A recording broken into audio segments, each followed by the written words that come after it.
Hello everyone, this is Sujeet Kumar Jha and you are watching Irodov school of physics.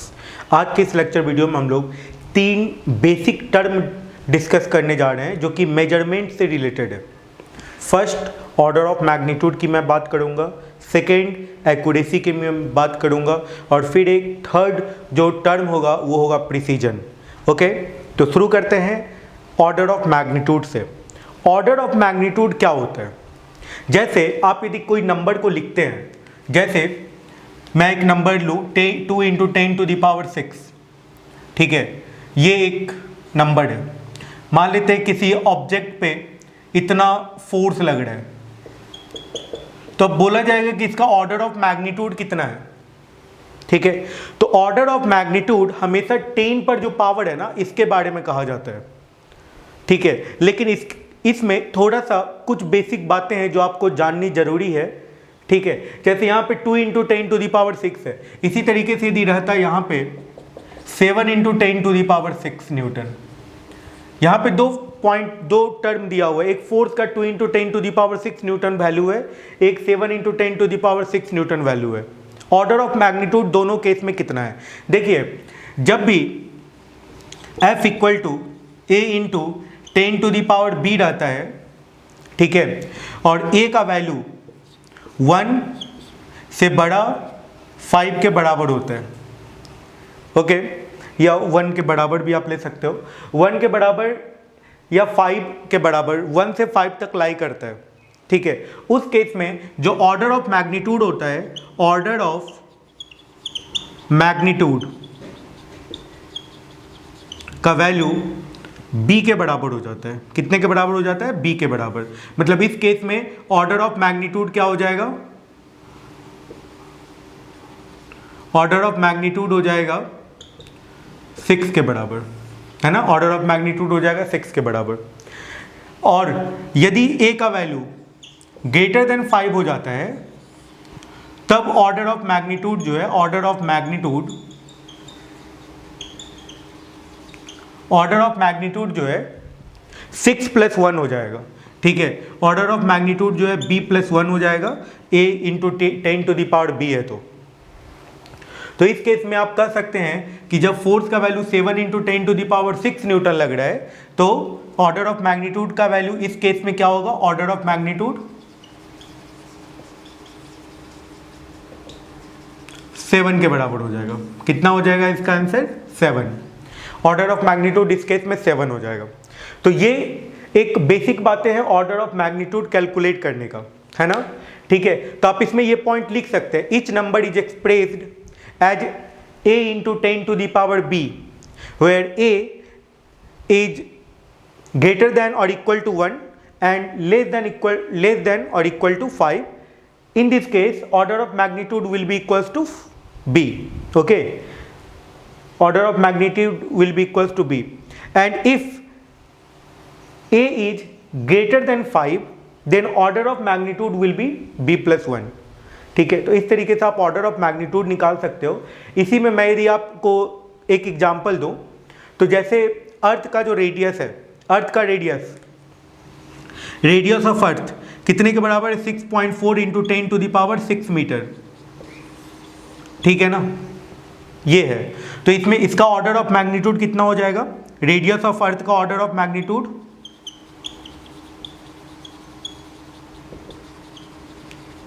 6 हो जाएगा, है ना। यदि मान लेते हैं पावर जो निगेटिव हो, जैसे इलेक्ट्रॉन का जो चार्ज होता है 1.6 × 10⁻−19 होता है, उस केस में ऑर्डर ऑफ मैग्नीट्यूड -19 हो जाएगा।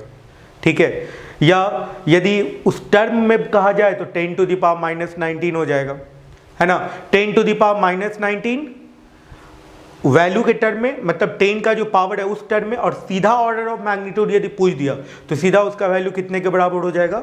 -19 के बराबर हो जाएगा। और इस तरीके से हम लोग इस तरह के क्वेश्चन को बना लेंगे। ठीक है ना। ओके, चलिए फिर नेक्स्ट टर्म पे चलते हैं। अब हम लोग बात करते हैं एक्यूरेसी की। एक्यूरेसी की बात कर लें थोड़ा। अब हम लोग बात कर लेते हैं एक्यूरेसी की। एक्यूरेसी किसको कहते हैं? जैसे आपने कोई मेजरमेंट किया, वो मेजरमेंट ट्रू वैल्यू के कितना करीब है, ये है एक्यूरेसी। ठीक है, जैसे आपने फोकल लेंथ ही निकाला। एक लेंस का फोकल लेंथ है 4 सेंटीमीटर, सपोज दैट, एग्जाम्पल के तौर पे आपका जो मेजरमेंट आया है 3.9 सेंटीमीटर आया है और 3.6 सेंटीमीटर आया है, तो कौन ज़्यादा एक्यूरेट है? 3.9 सेंटीमीटर। 4 सेंटीमीटर क्या था? ये ट्रू वैल्यू था। 3.9 सेंटीमीटर क्या है? एक्यूरेट वैल्यू, मेजर्ड वैल्यू है। ठीक है, तो मेजर्ड वैल्यू ट्रू वैल्यू के कितना करीब है ये बताता है एक्यूरेसी। ठीक है, मतलब आप एक्यूरेसी को कैसे डिफाइन कर सकते हो? लिखिएगा एक्यूरेसी में, it is defined as the measured value how close to the true value of the quantity.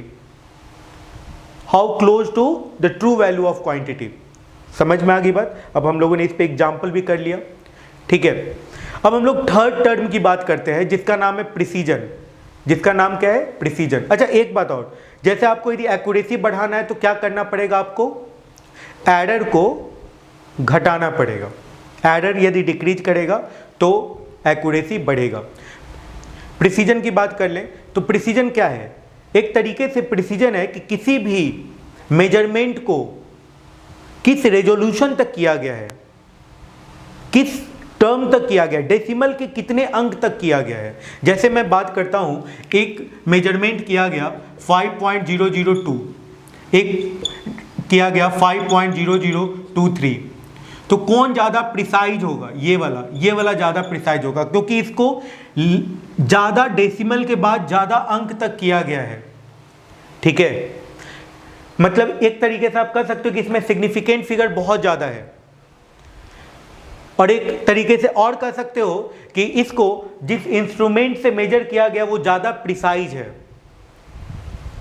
मतलब यदि आपको किसी भी मेजरमेंट के प्रिसीजन को बढ़ाना है तो आपको ऐसा इंस्ट्रूमेंट यूज करना होगा जिसका लिस्ट काउंट कम हो। जैसे आपने मीटर स्केल से यदि आप मेजरमेंट करोगे तो मीटर स्केल से मिनिमम मेजरमेंट क्या हो सकता है? 1 मिलीमीटर। देख लो, मीटर स्केल में 1 सेंटीमीटर होता है, वो 10 पार्ट में डिवाइडेड होता है ना। लेकिन आप यदि वर्नियर कैलिपर से मेजरमेंट करोगे तो आप 0.1 मिलीमीटर तक मिनिमम मेजरमेंट कर सकते हो। तो वर्नियर कैलिपर्स क्या हो गया? मोर प्रिसाइज हो गया मीटर स्केल के कंपैरिजन में।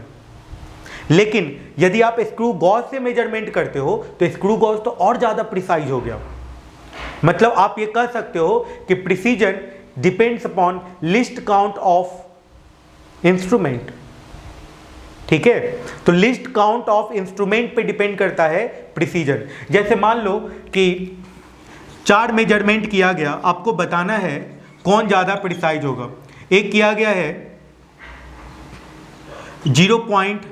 1 किया गया है 5 सेंटीमीटर, एक किया गया है 0.5 सेंटीमीटर, एक किया गया है 0.05 सेंटीमीटर, एक किया गया है 0.005 सेंटीमीटर। कौन ज़्यादा प्रिसाइज है? बताइए कौन ज़्यादा प्रिसाइज है? तो ये वाला जो है ज़्यादा प्रिसाइज है। डेसिमल के बाद तक ये 4 अलग अलग मेजरमेंट है जिसमें किया गया, तो ये ज़्यादा प्रिसाइज है। ठीक है ना। तो प्रिसीजन हम लोगों को बताता है कि किस रेजोल्यूशन तक हम लोगों ने मेजरमेंट को किया है। मीन्स आप ये कह सकते हो it tells us as to what resolution और limit the quantity is measured, है ना। आप ये कह सकते हो कि किस रेजोल्यूशन तक क्वांटिटी को मेजर किया गया है, and it depends upon least count of instrument. तो हम लोगों ने 3 बातें सीख ली, resolution, order of magnitude, accuracy और प्रिसीजन। ये 3 बातें हम लोगों ने इस लेक्चर में सीखी है। ठीक है। अच्छा, एक और बात, एक इस पे मैं यदि एक एग्जाम्पल करवा दूं, एक और एग्जाम्पल करवा दूं। जैसे मान लीजिए एक ऑब्जेक्ट है, ठीक है, एक स्फीयर है जिसका रेडियस है 10 सेंटीमीटर। ठीक है, ये रेडियस, ये ट्रू वैल्यू है, रेडियस 10 सेंटीमीटर है, ये ट्रू वैल्यू है। क्वेश्चन समझिएगा, आपके एग्जामिनेशन में या आप जो क्वेश्चन बनाओगे बुक में उसमें लैंग्वेज में आ सकता है। मैं सीधा आपको थोड़ा लैंग्वेज कट करके सीधा बता रहा हूँ, क्वेश्चन दे रहा हूँ। रेडियस का वैल्यू है 10 सेंटीमीटर, ठीक है। इस रेडियस को मेजर किया गया मीटर स्केल से, पहला फर्स्ट मीटर स्केल से मेजर किया गया, तो जो मेजरमेंट आया वो आया है 9.9 सेंटीमीटर, ये आया है, ठीक है। दूसरा मेजरमेंट किया गया इसका वर्नियर कैलिपर से, तो वर्नियर कैलिपर से जब इसका मेजरमेंट किया गया तो आया है 9.89 सेंटीमीटर, ठीक है। अब आपको कहना है, आपको बताना है, ये दो मेजरमेंट है, ठीक है। अब मान लेते हैं इंस्ट्रूमेंट नहीं दिया हुआ है, मीटर स्केल से किया गया है या वर्नियर कैलिपर से किया गया है, बस ये दो मेजरमेंट के बारे में दिया हुआ है। अब बताना है कौन ज़्यादा एक्यूरेट है और कौन ज़्यादा प्रिसाइज है। तो प्रिसीजन क्या होगा, प्रिसीजन कौन डिसाइड करेगा, ये, क्योंकि ये डेसिमल के ज़्यादा अंक तक इसको कैलकुलेट किया गया है, तो ये ज़्यादा प्रिसाइज है, लेकिन ये ज़्यादा एक्यूरेट है, क्योंकि जब आप इसमें से इसको सब्ट्रैक्ट करोगे तो ये एक्यूरेसी के ज़्यादा करीब है, तो ये ज़्यादा एक्यूरेट है। तो फर्स्ट वाला ज़्यादा एक्यूरेट है, सेकेंड वाला ज़्यादा प्रिसाइज है। तो आपको यहाँ से ये भी बातें समझ में आ रही होगी कि जो ज़्यादा एक्यूरेट होगा ज़रूरी नहीं है वो ज़्यादा प्रिसाइज हो, और जो ज़्यादा प्रिसाइज होगा ज़रूरी नहीं है वो ज़्यादा एक्यूरेट हो। ये भी बातें आपको यहाँ से समझ में आई। चलिए फिर नेक्स्ट वीडियो में हम लोग इसमें वर्नियर कैलिपर्स और स्क्रू गॉज के बारे में स्टडी करने वाले हैं। Thank you.